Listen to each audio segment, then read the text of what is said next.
दोस्तों नमस्कार। Study portal में आप सबका स्वागत है। मैं आपका साथी और गाइड डॉक्टर विजय। दोस्तों डी ट्रिपल एस बी ने 2022 का अपना कैलेंडर जारी कर दिया है रिक्रूटमेंट के लिए। 2022 के अंदर जो वैकेंसी आनी है डीएसएसबी की, उन सब का कैलेंडर आ गया है। अब अगर वीडियो आप बाद में देखेंगे तो हो सकता है कि कैलेंडर के साथ-साथ वैकेंसी भी आ जाए और पेपर भी हो जाए। लेकिन जो बच्चे अभी स्टार्टिंग में देख रहे हैं, उनके लिए कन्फर्म है कि कैलेंडर आ गया है, वैकेंसी के फॉर्म की डेट आ चुकी है, फॉर्म आ रही हैं। अब आप लोगों के लिए सबसे बड़ी समस्या है कि सर एज लिमिट क्या होगी? क्योंकि डी ट्रिपल एस बी इस मामले में बाकी बोर्डों से थोड़ा टाइट है। यहाँ पर एज रिलैक्सेशन कम मिलती है। एज जो है वो बच्चों की कम रखी गई है और कोशिश की जाती है कि जो यूथ है वो टीचिंग लाइन के अंदर ज़्यादा आए, ताकि हमारे एजुकेशन सिस्टम को यूथ या यंग रखा जा सके। तो आज हम इस वीडियो में एज लिमिट की बात करेंगे। पीजीटी के लिए क्या है, टीजीटी के लिए क्या है, पीआरटी के लिए क्या है, महिलाओं को छूट मिलेगी या नहीं मिलेगी, एससी के लिए क्या है, बीसी के लिए क्या है, ओबीसी के लिए क्या है, एसटी के लिए क्या है, दिल्ली से बाहर वालों के लिए क्या है, जनरल में काउंट होंगे, नहीं होंगे तो क्यों नहीं होंगे, सब चीज़ों पे डिस्कस करेंगे। एक ही रिक्वेस्ट है, वीडियो लास्ट तक देखिए और अपने हर साथी तक वीडियो को शेयर कीजिए। आइए शुरू करते हैं।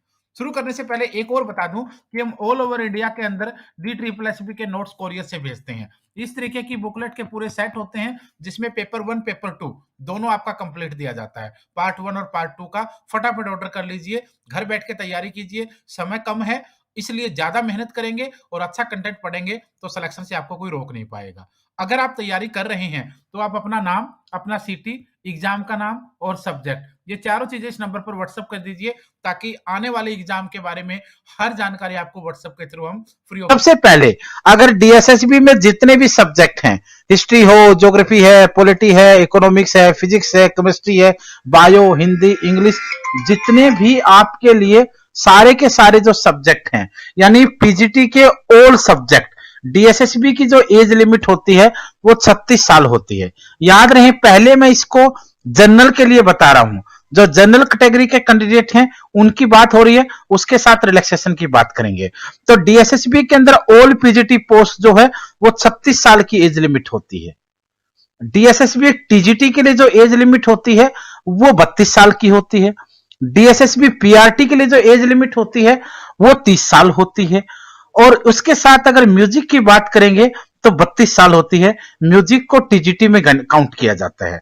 तो ये तो जो सब्जेक्ट है जिनके बारे में आमतौर पर ज्यादा डिस्कस होता है, जिसमें पीजीटी, टीजीटी, पीआरटी और म्यूजिक, इन सब की डिस्कस हम यहां पर कर रहे हैं। तो ये जो एज लिमिट मैंने बताई है ये मैक्सिमम एज लिमिट है और ये जनरल कैटेगरी के आधार पर है। अब आइए डिटेल में देखते हैं कि रिलैक्सेशन किसे मिलेगा।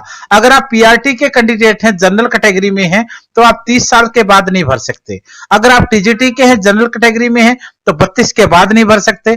अगर पीजीटी में है 36 के हो गए और जनरल कैटेगरी में है और स्वस्थ हैं, यानी फिजिकल हैंडीकैप्ड में नहीं आते, तो आप 36 के बाद नहीं भर सकते। अब संभावनाएं क्या है, छूट किसको मिलती है, कितने साल की मिलती है, किस कंडीशन पर मिलती है, इसको भी एक बार देख लेते हैं। सबसे पहले देखिए, अगर एज रिलैक्सेशन की बात करेंगे, छूट की बात करेंगे, तो जनरल कैटेगरी के लिए इसमें कोई एज रिलैक्सेशन नहीं है।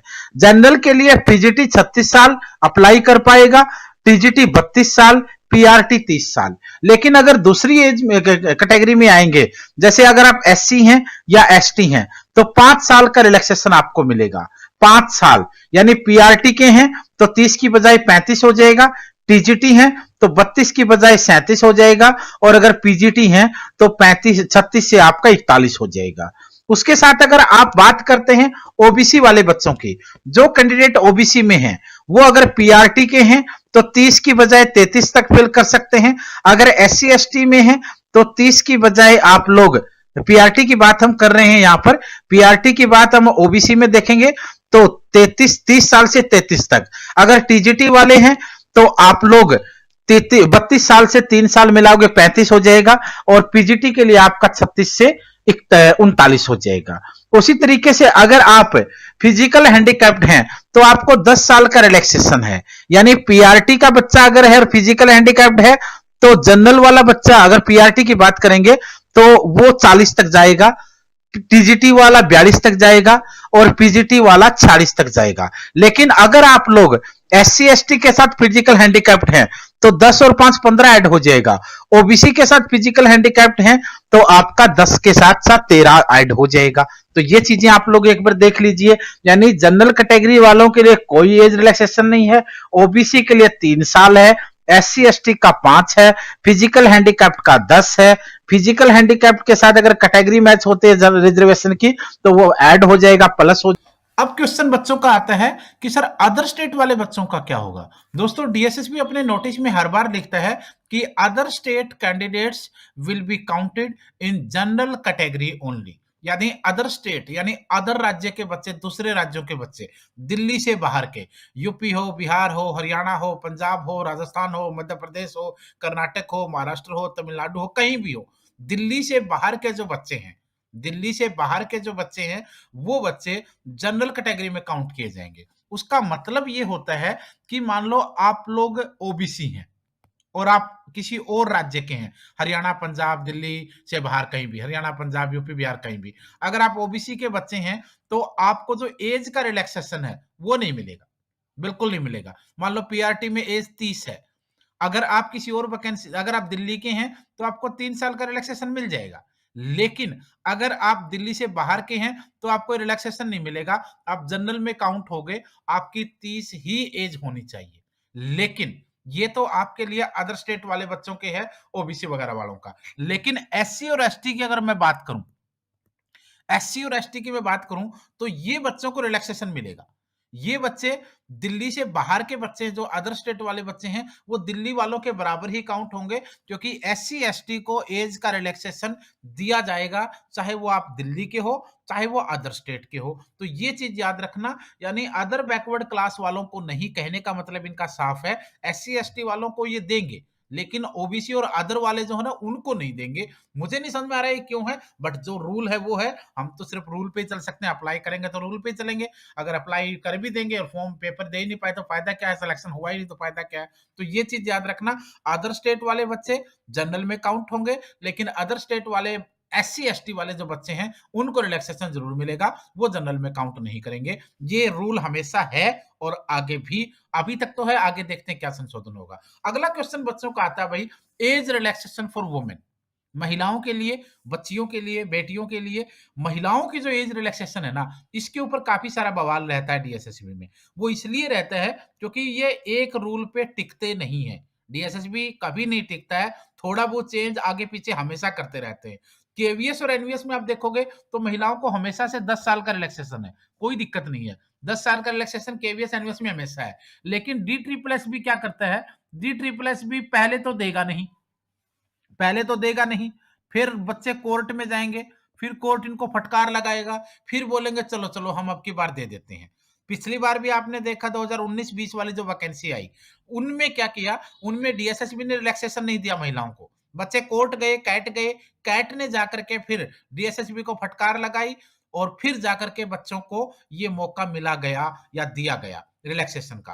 हालांकि सख्ताई इतनी कर दी थी डीएसएसबी ने कि लग रहा था कि नहीं देंगे, क्योंकि इन्होंने कानून भी बनाने की तैयारी कर दी थी, ऑर्डिनेंस भी लेके पास कर चुके थे, लेकिन कैट ने कहा कि आपने गजट में नहीं दिया तो आपको बच्चों को बताया नहीं, तो इसलिए आप दीजिए। तो ये तो था पिछली बार का।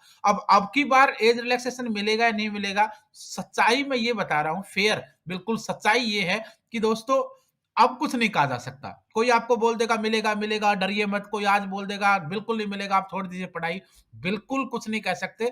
जब तक नोटिफिकेशन नहीं आता, तब तक ये चीज क्लियर नहीं हो पा रही है।